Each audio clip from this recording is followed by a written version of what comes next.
दोस्तों, हमारे भारत में महिलाओं की कितनी इज्जत है। हमारे देश में महिलाओं को देवी का रूप माना जाता है, लेकिन हमारे ही देश के बंगाल में एक महिला डॉक्टर के साथ जो हुआ वह सुनकर आप सभी हैरान हो जाएंगे। 24 घंटे लोगों की जान बचाने के बाद डॉक्टर के रूप में आपको क्या इनाम मिलता है? रेप, टॉर्चर या फिर मर्डर? यस, यह एक मर्डर था, कोई सुसाइड नहीं। दोस्तों, आप सभी से एक रिक्वेस्ट है कि इस वीडियो को ज़्यादा से ज़्यादा शेयर कीजिए, क्योंकि कई लोग चाहते हैं कि यह न्यूज़ एक नेशनल न्यूज़ ना बने, ना कोई हेडलाइन बने, बस एक साइड नोट बनकर रह जाए, न्यूज़ की भीड़ में कहीं खो जाए।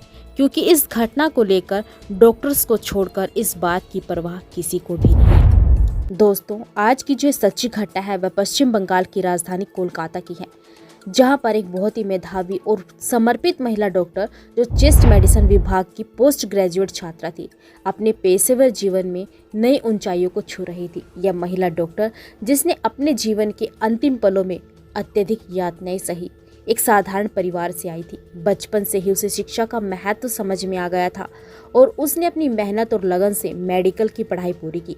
यह अपने माता पिता की उम्मीदों का केंद्र बिंदु बन चुकी थी और परिवार में पहले डॉक्टर बनने का गौरव हासिल कर रही थी। उसकी सफलता न केवल उसके परिवार के लिए गौरव की बात थी, बल्कि वह अपने समुदाय के लिए भी प्रेरणा बन चुकी थी। मेडिकल कॉलेज में उसने खुद को साबित करने के लिए कड़ी मेहनत की। उसे हमेशा से ही मरीजों की सेवा करने की प्रेरणा थी और उसने अपने परीक्षण के दौरान जूनियर्स और सीनियर्स के साथ मिलकर काम किया। वह हमेशा मुस्कुराते हुए मरीजों की देखभाल करती थी और अपने काम के प्रति समर्पित थी। लेकिन कोई नहीं जानता था कि एक दिन यही समर्पण उसे भयानक अंत की ओर ले जाएगा। 8 अगस्त 2024 की रात को लगभग 11 बजे उसे उसकी मां का फोन कॉल आया। मां ने हर रोज की तरह अपनी बेटी की खैर खबर ली। डॉक्टर ने फिर मुस्कुराते हुए जवाब दिया, मां मैं बिल्कुल ठीक हूँ। उस समय वह मरीजों को देखने जा रही थी। यह उनका आखिरी बातचीत थी। मां को यह संतोष था कि उनकी बेटी अपने काम में व्यस्त है और सुरक्षित है, लेकिन नियति कुछ और ही खेल खेल रही थी। रात 12 बजे के आसपास जब सभी लोग अपनी थकान मिटाने के लिए सोने की तैयारी कर रहे थे, यह लेडी डॉक्टर अपने 2 जूनियर सहयोगियों के साथ बैठकर हंसी मजाक के बीच खाना खाया। खाना खाने के बाद उन्होंने कहा कि वह काफी थकी हुई है और अब सोने के लिए 4थी मंजिल पर जो सेमिनार हॉल है वहां पर जा रही है। किसी ने सोचा भी नहीं था कि वह आखिरी बार होगा जब वह किसी के साथ मुस्कुराते हुए देखी गई। 9 अगस्त 2024 की सुबह तकरीबन 10 बजे का समय था। कोलकाता के आरजी मेडिकल कॉलेज हॉस्पिटल से एक फ़ोन कॉल उस लेडी डॉक्टर के घर पर जाता है और फ़ोन कॉल करने वाला व्यक्ति कहता है कि क्या आप लेडी डॉक्टर के पिताजी बात कर रही हैं? तब उन्होंने हाँ में जवाब दिया। इसके बाद सामने वाले की बात सुनकर उस पिता के पैरों के तले से जमीन खिसक गई। उसने कहा, जितना जल्दी हो सके हॉस्पिटल पहुंच जाइए, आपकी बेटी की तबीयत बहुत ज़्यादा खराब है। उस लेडी डॉक्टर के पिता अपनी पत्नी को लेकर आनन फानन में हॉस्पिटल पहुंचते हैं और जब वे हॉस्पिटल पहुंचे तो वहां का दृश्य किसी नाइटमेयर से कम नहीं था। हॉस्पिटल के गलियारों में अफरा तफरी का माहौल था। उस लेडी डॉक्टर का शरीर अर्धनग्न अवस्था में खून से लथपथ और जख्मों से भरा पड़ा था। उस लेडी डॉक्टर के शरीर पर जगह जगह चोट के निशान पाए गए और उसकी गर्दन की हड्डी टूटी हुई थी। आंखों, मुंह और निजी अंगों से खून बह रहा था। यह कोई साधारण मौत नहीं थी, बल्कि हैवानियत की सारी हदें पार की जा चुकी थी। बेटे की हालत को देखकर पिता और मां दोनों टूट जाते हैं और अब कहने सुनने को कोई शब्द ही नहीं बचता। इस भयानक घटना की खबर ने पूरे हॉस्पिटल के सभी डॉक्टरों, नर्सों और कर्मचारियों को हिलाकर रख दिया। जैसे ही यह खबर हॉस्पिटल से बाहर निकली तो सोशल मीडिया पर आग की तरह फैलने लगी और पूरे शहर में गुस्से की लहर दौड़ गई। हॉस्पिटल के बाहर लोगों का जमावड़ा होना शुरू हो गया। डॉक्टरों और नर्सों ने धरना प्रदर्शन शुरू कर दिया। लोगों की बस एक ही मांग थी, न्याय। दोषियों को सख्त से सख्त सजा मिलनी चाहिए। बढ़ते दबाव के चलते इस मामले की जांच बहुत तेजी से शुरू हुई।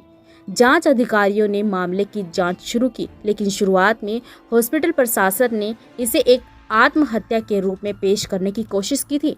हालांकि घटनास्थल की स्थिति, महिला डॉक्टर के शरीर पर गहरे घाव और उसकी टूटी हुई गर्दन की हड्डी, यह सभी संकेत देते थे कि यह मामला साधारण तो बिल्कुल भी नहीं था। जो कि पोस्टमार्टम की रिपोर्ट ने साबित कर ही दिया था। जैसे जैसे मामला आगे बढ़ा, राजनीतिक नेताओं और सामाजिक संगठनों ने भी इस मामले पर दुख जताया। यह घटना केवल एक परिवार का दर्द नहीं, बल्कि पूरे समाज का सवाल बन गई थी। ममता बनर्जी की सरकार भी इस मामले को लेकर दबाव में आ गई थी। खैर, जांच के दौरान सेमिनार हॉल के पास के सीसीटीवी फुटेज खंगाले गए। इसमें कुछ संदिग्ध गतिविधियां देखी गई। जांच के दौरान संजय रॉय नामक एक व्यक्ति सामने आया, जो पुलिस कल्याण बोर्ड में सहायक के रूप में कार्य करता था।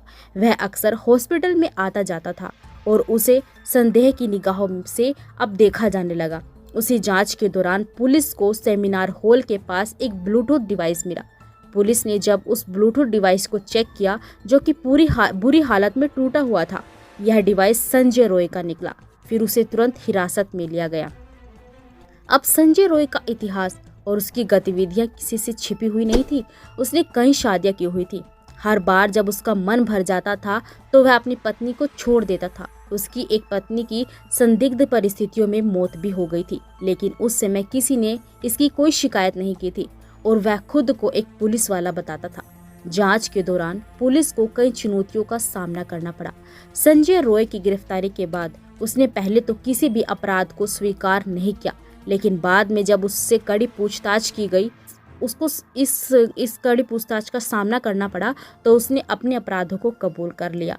8 अगस्त की रात संजय रॉय ने शराब के नशे में धुत होकर उस महिला डॉक्टर पर हमला किया। उसने पहले उसे बुरी तरह से मारा, फिर उसके साथ दुष्कर्म किया और अंत में उसकी जीवन लीला को समाप्त कर दिया। उसके शरीर पर जगह जगह गहरे घाव के निशान पाए गए, जिस बात का सबूत थे कि उसने कितनी क्रूरता के साथ महिला डॉक्टर पर हमला किया था। पुलिस ने उसके मोबाइल को भी जब्त किया और उसमें कई आपत्तिजनक वीडियो भी पाए गए, जो उसके अपराधी होने के और भी पुख्ता सबूत थे।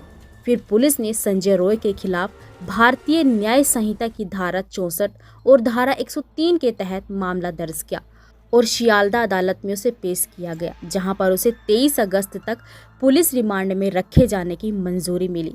बाकी अभी यह मामला चल ही रहा है, तो हो सकता है कि उसमें और भी कई नए खुलासे हो जाएं।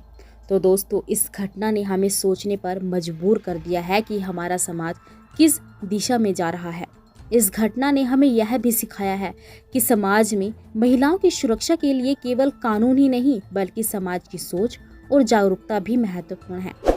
तो दोस्तों, ये थी हमारी आज की सच्ची घटना। तो फिर मिलते हैं आपसे एक और नई किसी सच्ची घटना के साथ। तब तक के लिए सावधान रहें, सुरक्षित रहें। जय हिंद।